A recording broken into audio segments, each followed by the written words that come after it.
Welcome to Real Geek Media. I am Hayden Stoll. He is Christopher Michael Blake. It is Thursday, August 8th, 2024. We are checking in. It is 9:21 p.m. We are here to talk about The Last Boy Scout. But first, we got a little catching up to do. Christopher, how you been?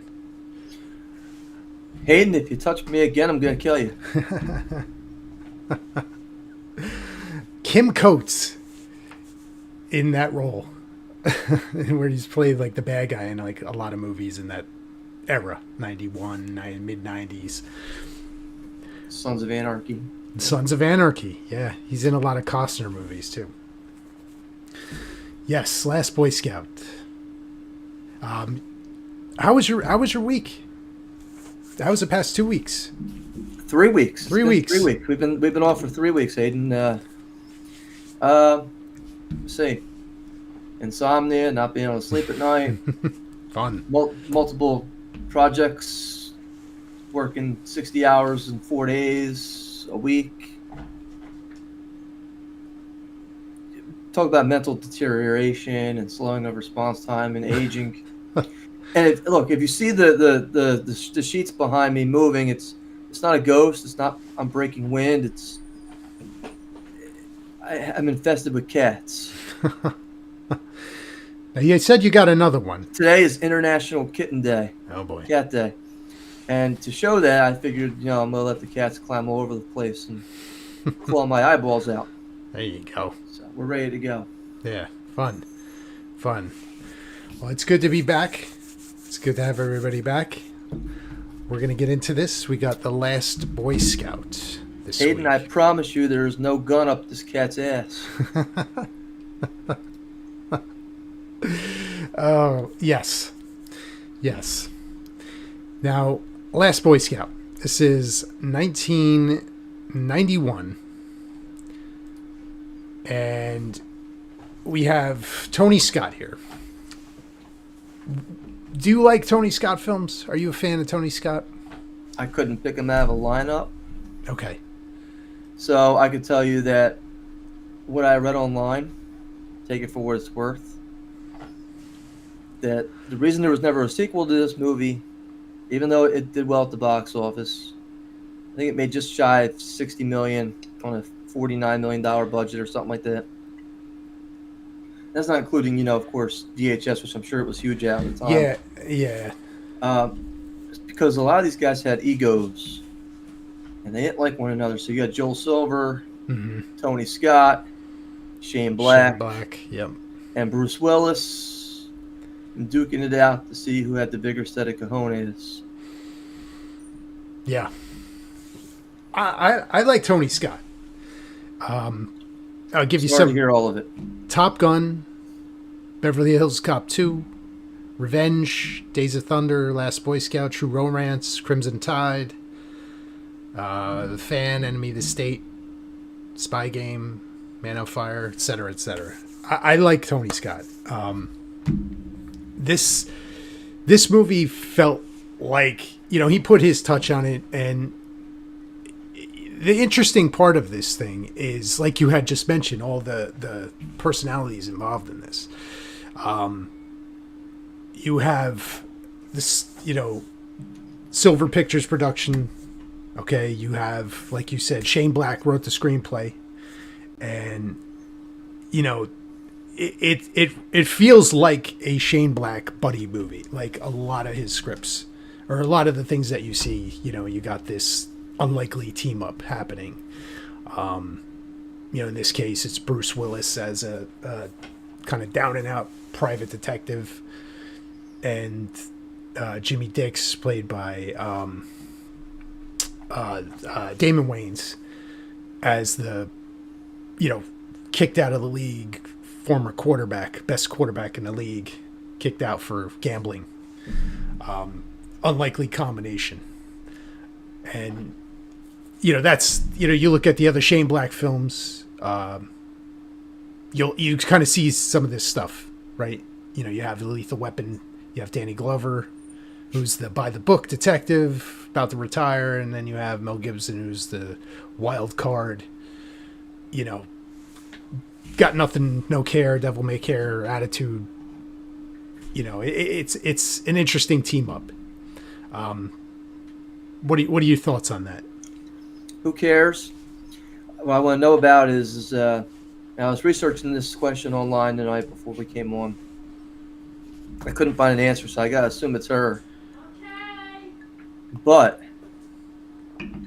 is that Halle Berry's real ass? That's the only question I have for you tonight. Because I think it is. I don't see why it wouldn't be. I mean, this is like she's starting out. Like, what was her acting credits going into this? I don't know if there was much. There was nothing. I can tell you that she got $500,000 to take her top off for 30 seconds in Swordfish. Right. Yeah. So this, I would have to say yes, because I just don't see. You know, she had the resume to make the demands back then. You know, she was trying to get into movies. I guess. You know, this was the first thing that I remember her from. To be honest with you. What'd you think of Halle Berry in this? She's hot. That's what I was thinking. I thought she was fine in the role. You know. Oh, you were paying attention to the role. I'm sorry, I was paying attention to her being a stripper. No, she was fine. She's a good-looking woman. Yeah. She's made a good career, and you know what she's doing. And who am I to look? I was more impressed with the fact that I didn't realize that the guy who played the senator in this movie is also the guy greasing himself up in Major League. Yes. For the fastball. Yes. I don't know his name off the top of my head. I really don't care because I think this is the only 2 movies I've ever seen him in. Yeah. You're telling me Jesus Christ can't hit a curveball? Joe Boo this.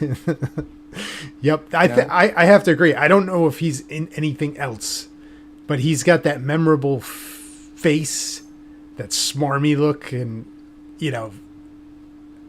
Yeah, I agree with you. It's Major League and it's this movie. I don't know what else he's in, but there's a lot of actors that pop up in this thing, in bit roles, and it, you know, they're good in it.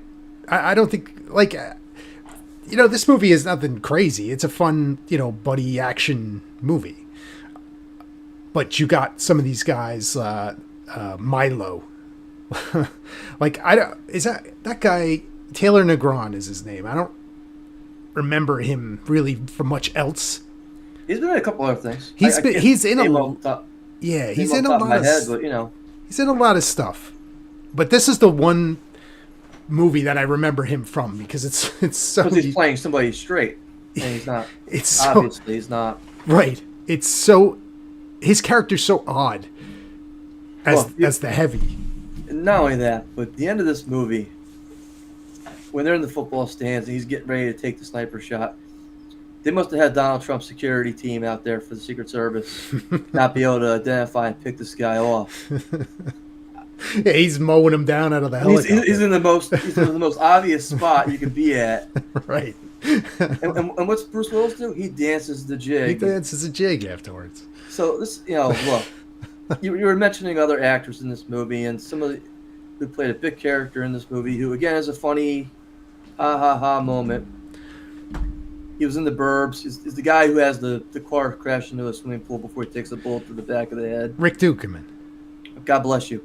Yeah, him. Yes. But again, you know, funny 2 minutes of movie. I'm sure he got paid something to be there. Thank you. Come again. Yeah. Yeah. There's just, I don't know what it is. Like, maybe it's just Shane Black's writing where, you know, there's just a lot of, maybe it's some of the dialogue that he writes for these guys. Because even earlier in the movie where Bruce Willis and Damon Wayans are by Bruce Willis's car and they're going in the trunk, and then those 2 guys come up to them, right, where he puts a C4 in the trunk. Like, even some of the dialogue there, you know, it's snappy, it's, you know, witty, and you have Bruce Willis who just doesn't care. You know, that's his character, right? He's delivering the lines, and, you know, they're interesting characters, right? Like, they're only on screen for like a minute or two, but they have a little bit of something to them. Is my point. I'm gonna have to disagree with you on that. And the reason I'm gonna disagree with you, it's like I'm gonna take you in the alleyway and I'm gonna shoot you. But let you tell me 100 fat mama jokes and how you're fucking my wife first before I tried to plug you and give you ample opportunity to escape. And we're not just going to make the same mistake once. We're not just going to make the same mistake twice. We're not going to make it even 3 times. We want to go for 4 or 5. Where we didn't learn our lesson when you killed the one guy. We didn't learn our lesson when you killed 2 of our guys. Hell, we didn't learn when you killed 3 of our guys.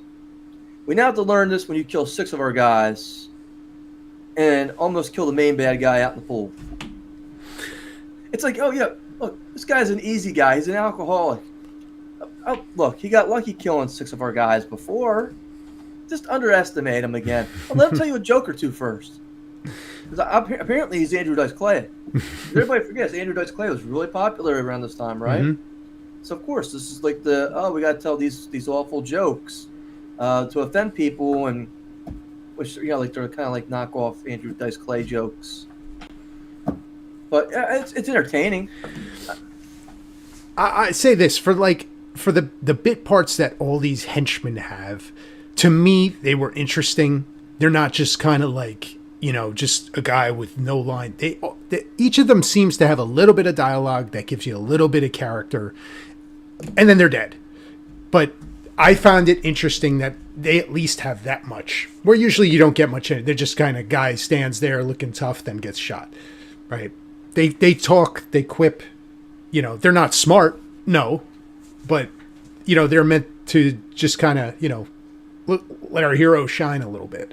I find them interesting, and some of these movies, like I said, you just don't have any of that. So you have these bad guys, they pop up, they have a little bit of dialogue, and we continue. I don't know. I enjoy it. I think they're fun. I thought the snappy comebacks were always fun to listen to. There's a lot of...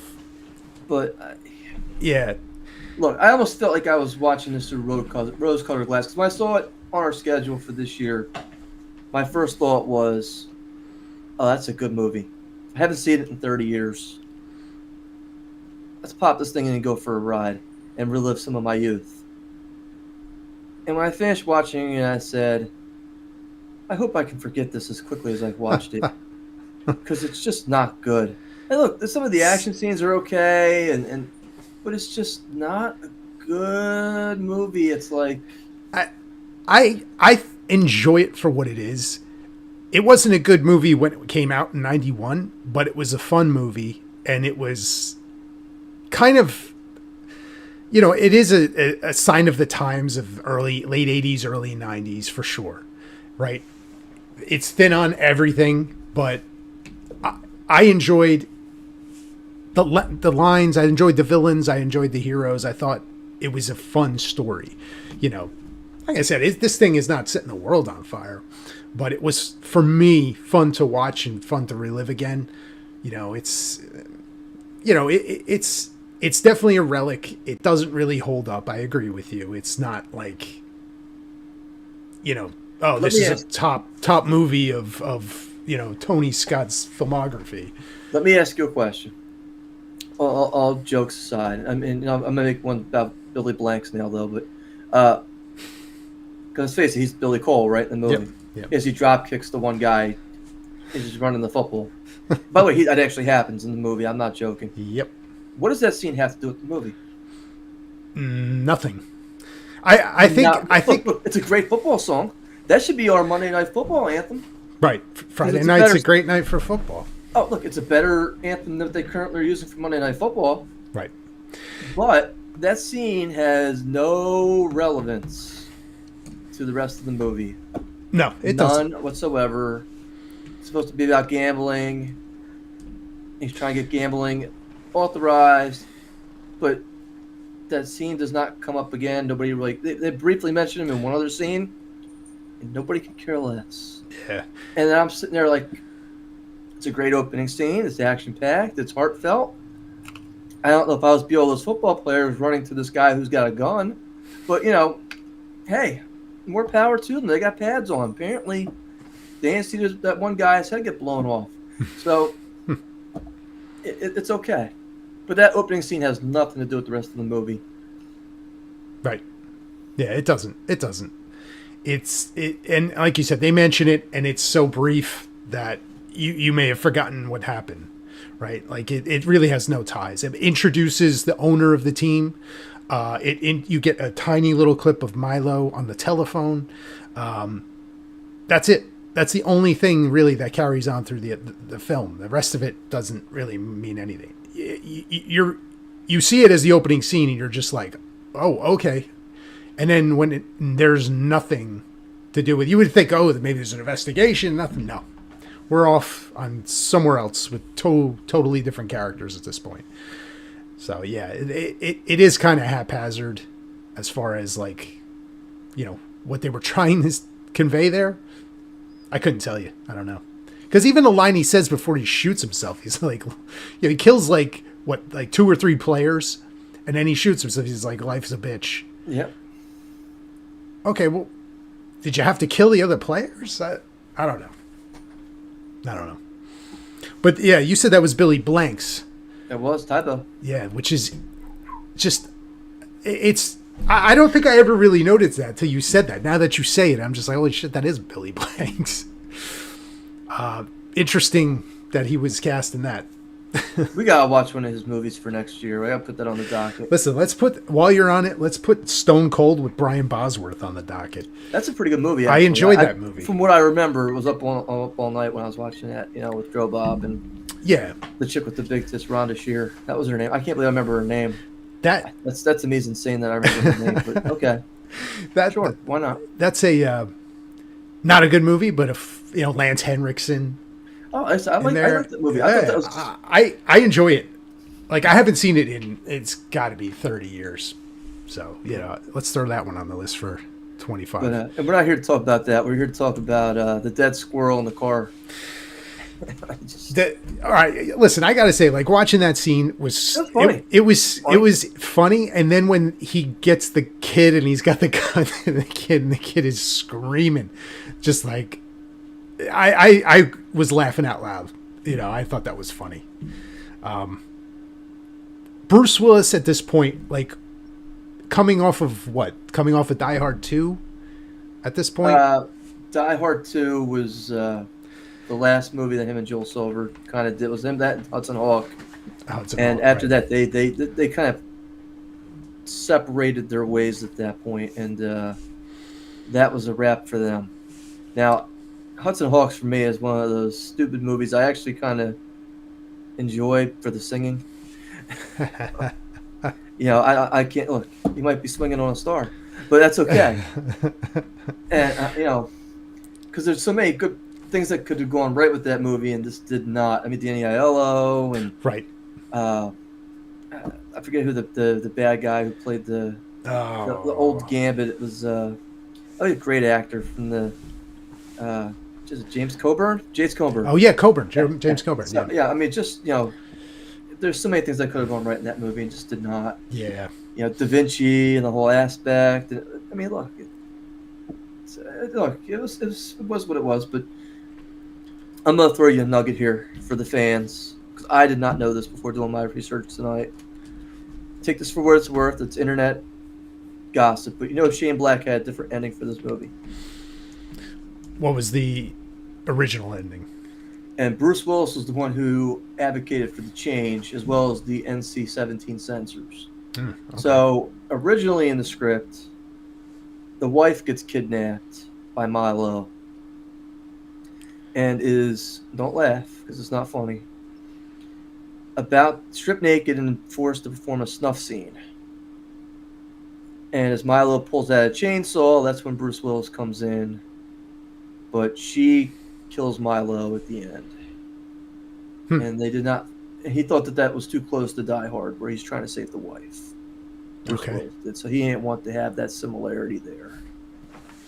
And of course, a lot of the stuff, like a lot of the shootouts and all, which were influenced by John Woo, especially if you see the way Bruce Willis was holding the two guns. Two guns, yep. Yeah. And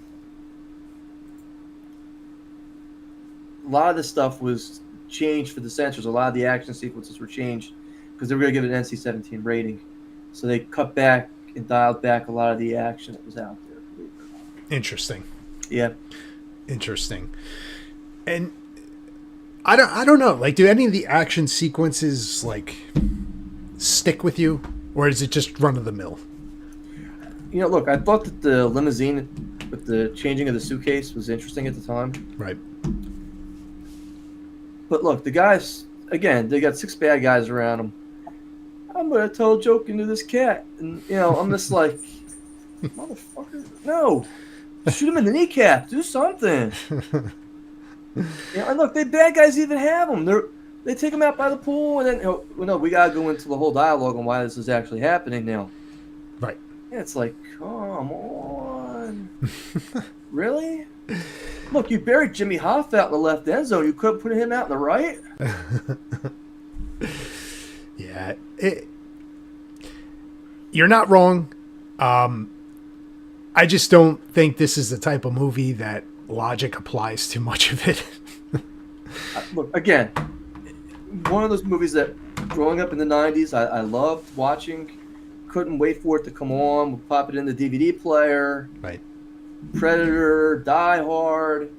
It was in that wheelhouse. That whole, this is what we're doing for tonight. Aliens, put it in. And I go back and I watch it now and say, yeah, I could wait another 30 years again to watch this again. And again, this is my opinion. It's not, take it for what it's worth. A lot of people like this movie. I liked this movie in 91. Not so much today. Some of the funny one-liners, again, were really good. I appreciate it. The best part of the movie, in my opinion, and I'm just speaking just for me, and you can tell me your opinion, Hayden, in a second, is when he walks into the house and he finds out his wife's cheating on him because the toilet seat's left up. And that, to me, was brilliant.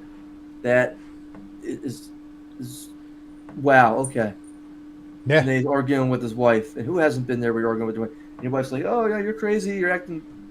Oh, really? Well, let's find out how crazy I am when I start shooting. John Wayne style, because let's face it. Great scene. It's a great scene. And it does a great job of kind of like...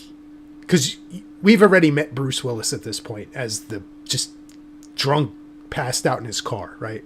Right. So this kind of gives you the idea, right, that, he's not some, just the guy's got skills, right? He can apply himself and to, figure something out. Something's wrong, right? Just by looking at the toilet seat, the steam in the shower, he knows. He's got it. All right. Great scene. I agree with you. That's a fun one. I like the scenes. I like the scenes where that you kind of, didn't like now rewatching it. I like the scenes where he interacts with the bad guys. I enjoy those scenes. I think they're fun. I like Milo as a bad guy. I like the henchman. Just because you can look at them and go, oh, I know that guy from, I've seen that guy before. I've seen him in this. I've seen him in that. And, it's like when you watch True Romance and James Gandolfini pops up, and that's a Tony Scott movie as well. And it's like I like seeing that because it's like, oh, I know him, okay. I got mentioned Brad Pitt. Right. But, Gandolfini pops up in that movie in like 2 scenes, right? Yeah. Same with Brad Pitt, but it's, I don't know if it's Shane Black's script or if it's Tony Scott thing, but I like these henchmen that kind of have a little bit of a personality or a little bit of dialogue, and they're not just, there to get shot. Most of them are, but some of them have quips. And the one guy in the scene where they do the C4 in the trunk, the one smaller guy there is the guy that plays Ace Ventura's landlord, I think. No, not Ace Ventura's landlord. The Mask? No, he yes, I think it was The Mask. He's like, because I recognize he's another guy. I was like, I know that guy from somewhere, right?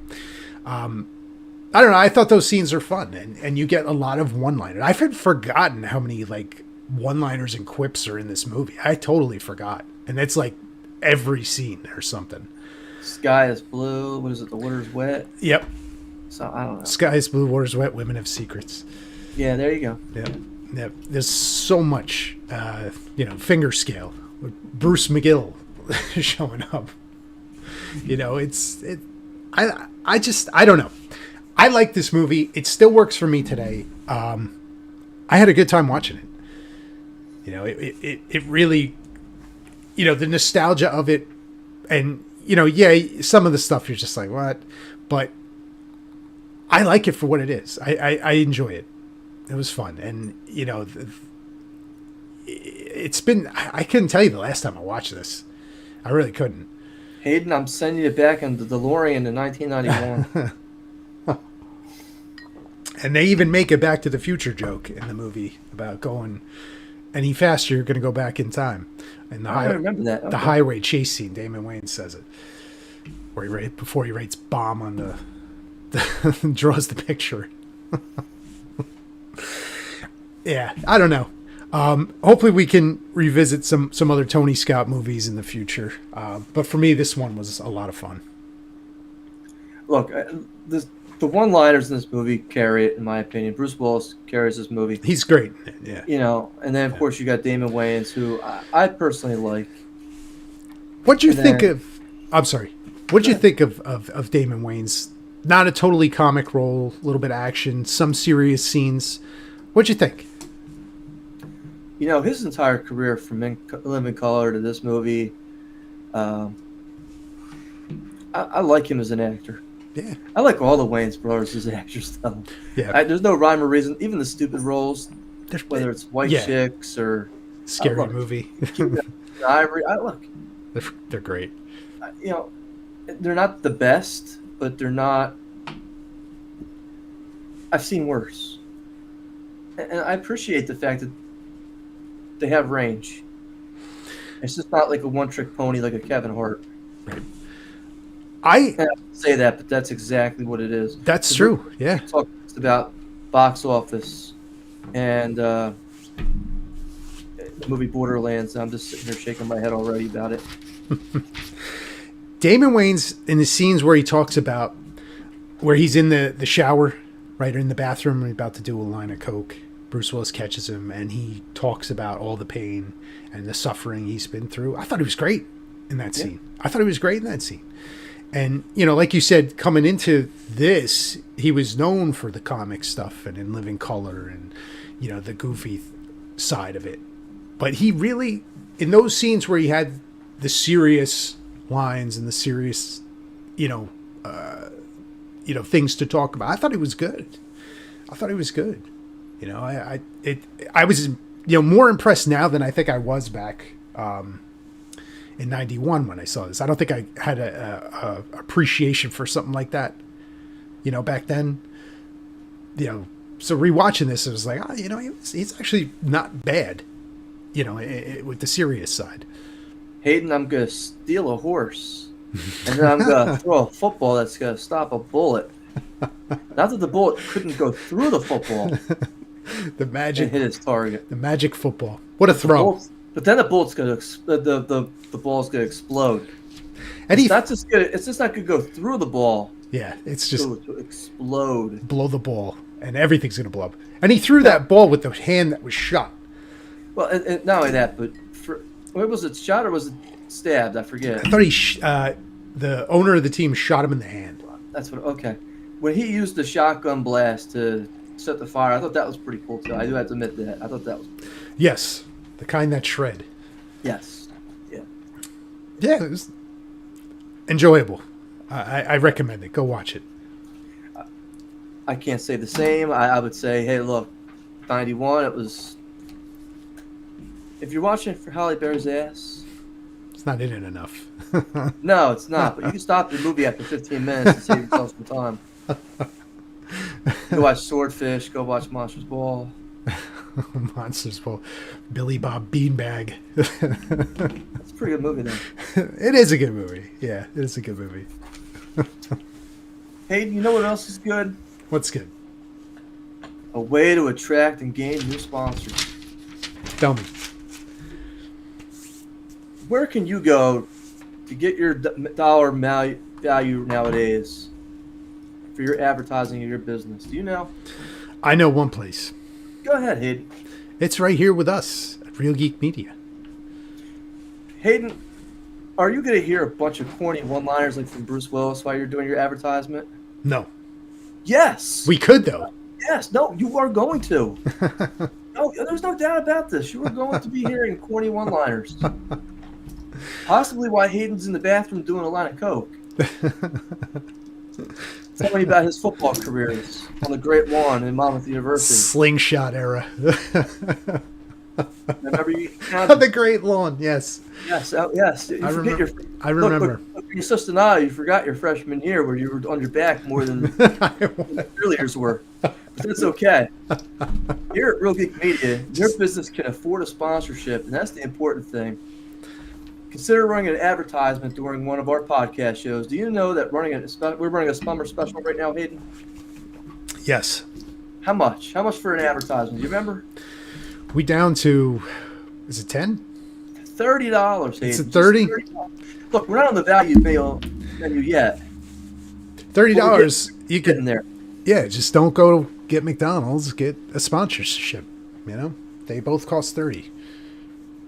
That's right. For just $30, you can get placement on our website as well as on our shows. That's 2 shows for $30 because you get one night for the entire month. That's right. Visit realgeekmedia.com. That's www.realgeekmedia.com. Click on the links for sponsor us, advertise with us, or donate here to get started. Hayden, I know you just came back from the shore from Wildwood, but did you go to Cape May? No. Well, there's a spot where you can get all of Cape May's murder mysteries right now from author Christopher Michael Blake, author of the horror novel Pray for Dawn and the science fiction thriller Pyramid of the Parasite. Comes the mystery novel The Cape May Murders. 5 days before Halloween, retiring to the police Browning has 2 different mysteries to solve. The first is the reappearance of a woman missing for 25 years who has amnesia. And the second is a killer dressed as the Grim Reaper killing off Cape May stakeholders. Can Chief Browning figure out how these mysteries are related before becoming the next victim? Cape May Murders is now available on Amazon.com, BarnesandNobles.com, and at www.ChristopherMichaelBlake.com. Hayden, I have to ask before we continue, do you see any movies over the last 3 weeks? No. Well, nothing out in the theater. I haven't. No. Wow, you didn't see Deadpool? I did not see Deadpool.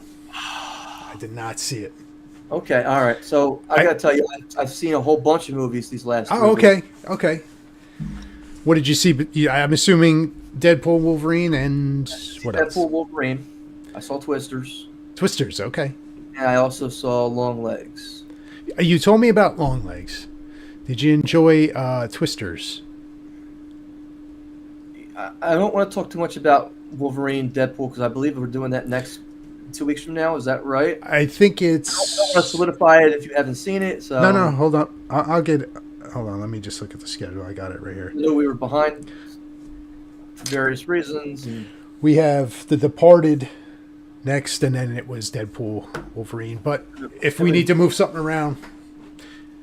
I just think it would be easier because Deadpool, Wolverine could be out and be gone in the next, I don't know. Yeah, let's do Deadpool, Wolverine. Okay. I actually thought of the 3 movies that Twisters was the best of the 3. Really? Okay. I did. I argued with somebody who I work with about this because they were all about Deadpool and Wolverine, and I was like, get a grip. But Fair enough. I'm not saying too much more. Long Legs had its issues, and I'm looking forward to discussing some of these movies coming out here. I have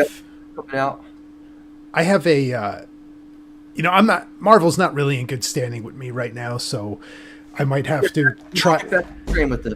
I might have to try and put that in check while I watch a Marvel movie. You will get back in check with this. Yeah.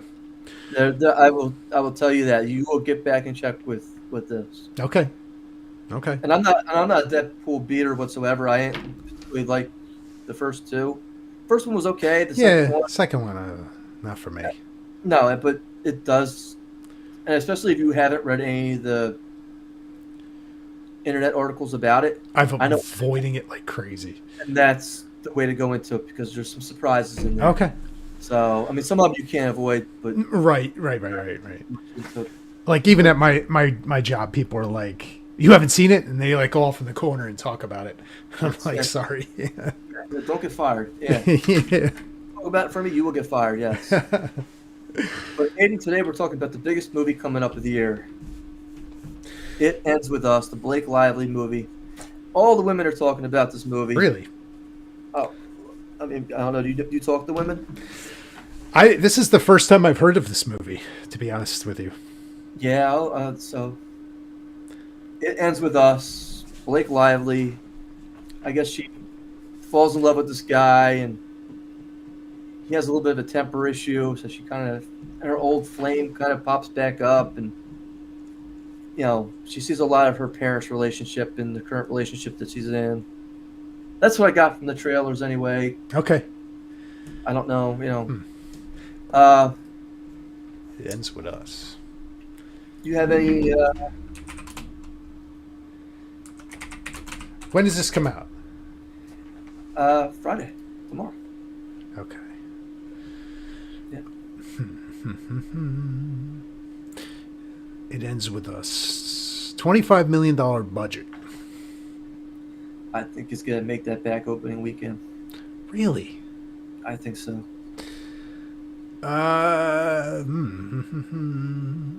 Let's see.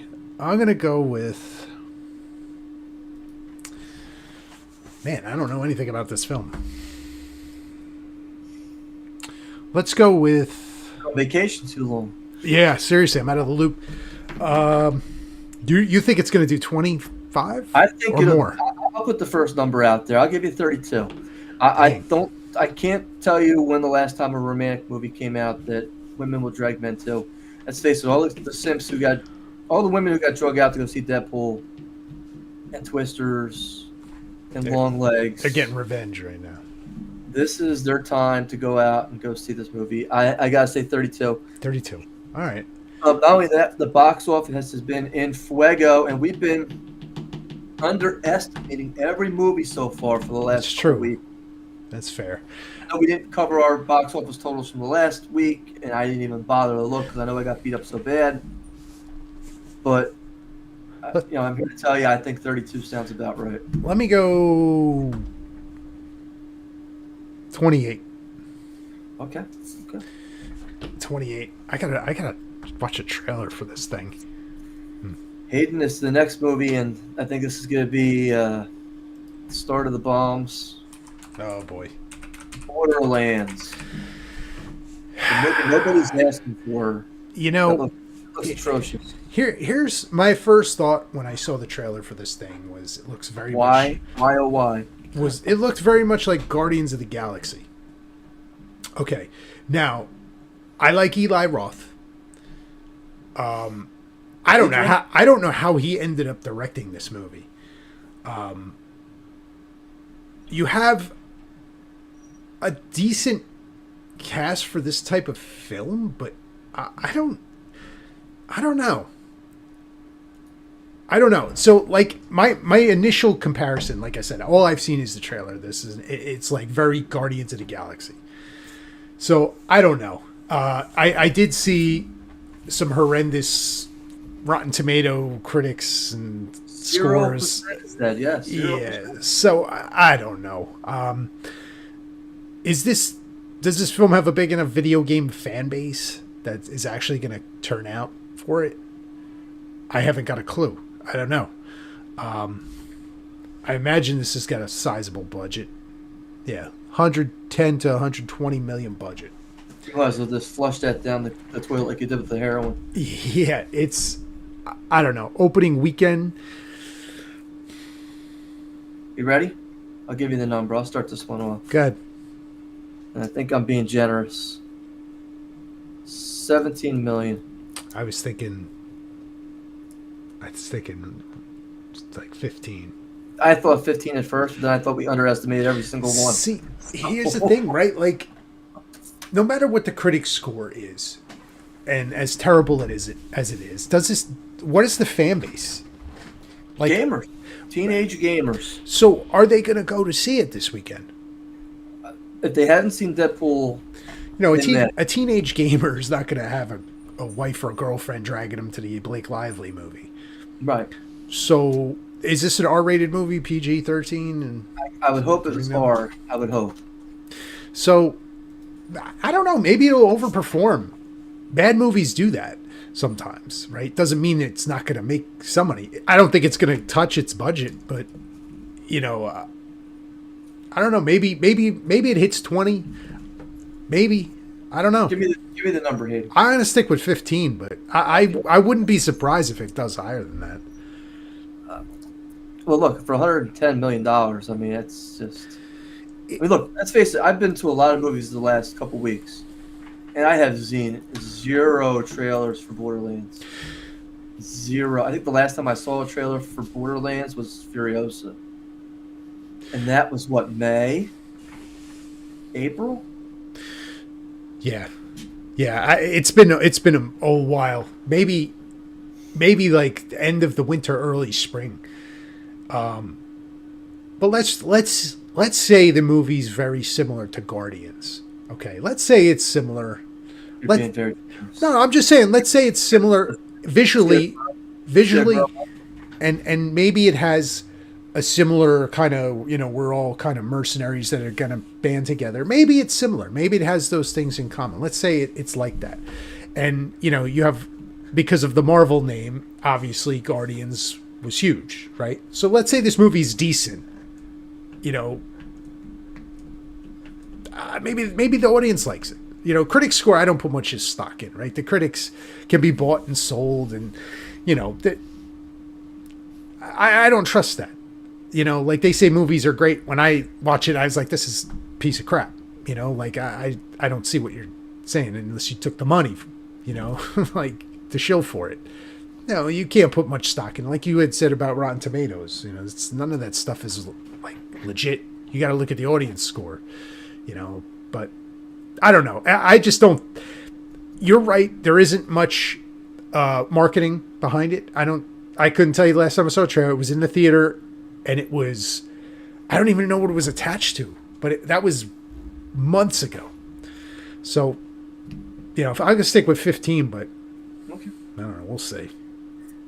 The third movie we're going to be discussing tonight is Cuckoo, the Dan Stevens horror movie. It's a low budget, but it is getting a national release. It's getting some pretty good reviews from the few things I have seen.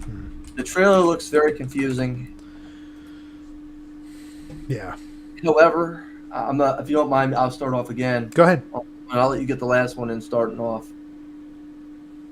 I believe this is a summer of horror. You've had Abigail, you've had Long Legs, you've had A Violent Nature, Pooh 2. I mean, all these movies, I think, made money. Yeah.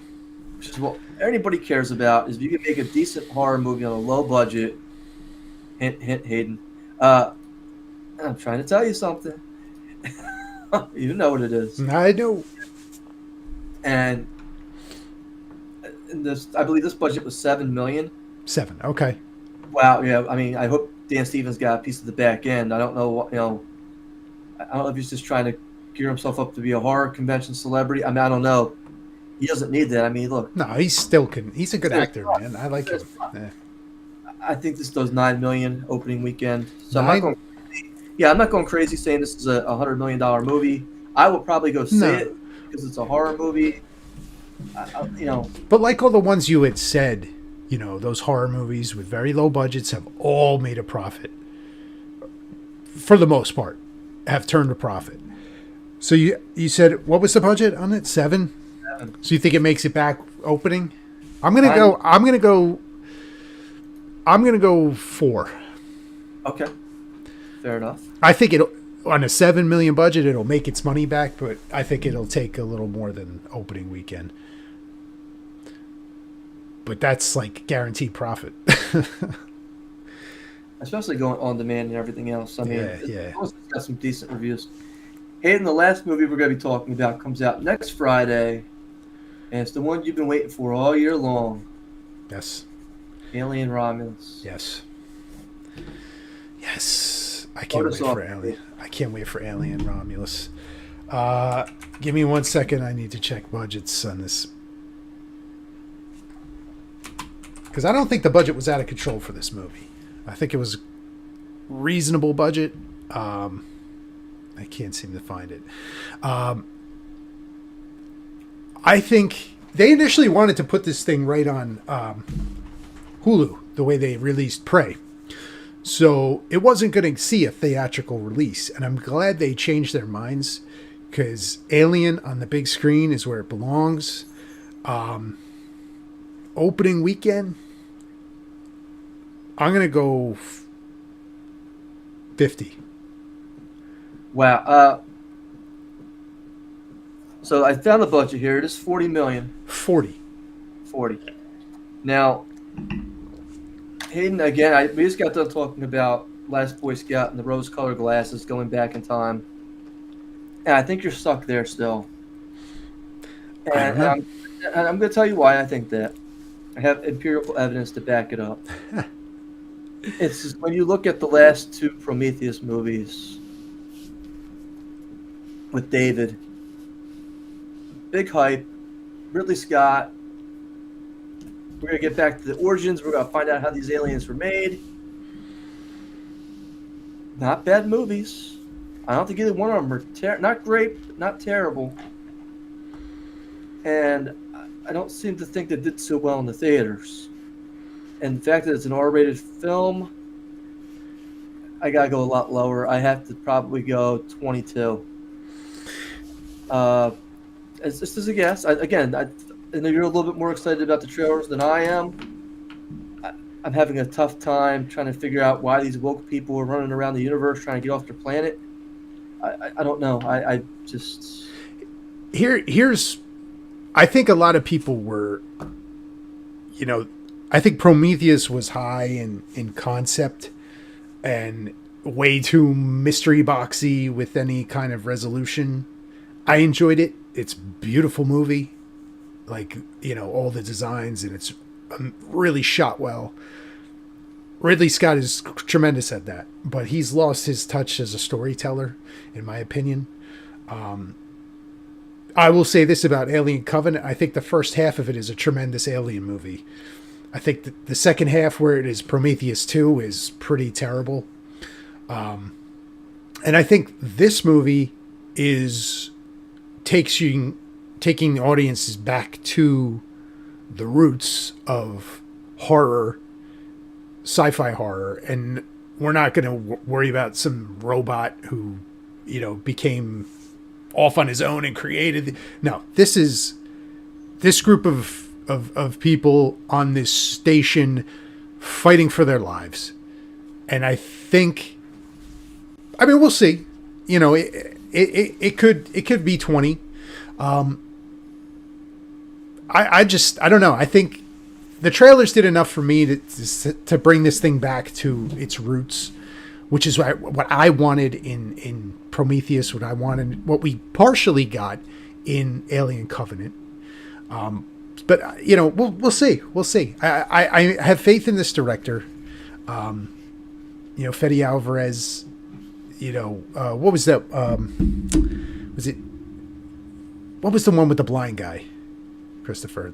Where the kid's breaking the house with the blind guy. See No Evil. See No Evil. Was it See No Evil? See No Evil. It was Don't Breathe. Don't Breathe. Don't Breathe. I like that movie. I thought that was a great movie. The first one, not the second one. But the second one. Yeah, I hope he didn't direct the second one. He didn't direct the second one. Okay, all right. Yeah. Now, my question to you is there a turkey baster in this one? And we're going to find out. We're going to find out. If there is, that's impressive. So, Hayden, before we wrap up tonight's episode, I just want to promote. I'll be at New Jersey HorrorCon this weekend. August 9th through the 11th. It's in Edison, New Jersey. Come on out. Ken Foray. They'll have a Revenge of the Nerds reunion. Who's going to be there? Monster Squad reunion's going to be there. Wolfman's got nards. Oh, absolutely. Bill Mosley's going to be there. Bill Mosley, nice. Oh, look, it's going to be a huge convention. Come on out. Support your local horror conventions. New Jersey, Edison, Friday through Sunday. Also, tomorrow, 4 o'clock. You know about this already, Hayden? Yes, tell me about it, though. The Indiegogo for Crimson Harvest kicks off. If you ever wanted to be in a movie, you wanted to be a producer of a movie, you wanted to have a role in a movie, you buy your role. Crimson Harvest, that's Crimson with a Z, Harvest. Go to Indiegogo.com, donate your money, secure yourself a part, be a part of horror history. I helped write the script for this. We'll see how it does. And from what I understand, this is breaking news. Felissa Rose from Sleepaway Camp has been slated to star in the movie. Excellent. Excellent news. Excellent news. Again, as long as they get the budget to make this thing, it's going to happen. How long is Indiegogo open for? Do we know? That I am not sure. As of right now, I would assume that they are accepting donations starting tomorrow up until probably potentially April, March. Oh, that's good. Yes. Good. So it's going to be open for a little bit. Good. That's exciting, man. That's very exciting. Yeah, check that out, everybody. We'll throw links up in the socials once we have that live, so you guys can just click and get there easy. Very exciting news. So, Christopher, anything else? Last Boy Scout, final thoughts? No, just please don't leave a dead squirrel on my bed. I'm good with that. There you go. There you go. So, check us out next time. Stick around. We're going to get to the news very shortly. And we'll see you guys next week.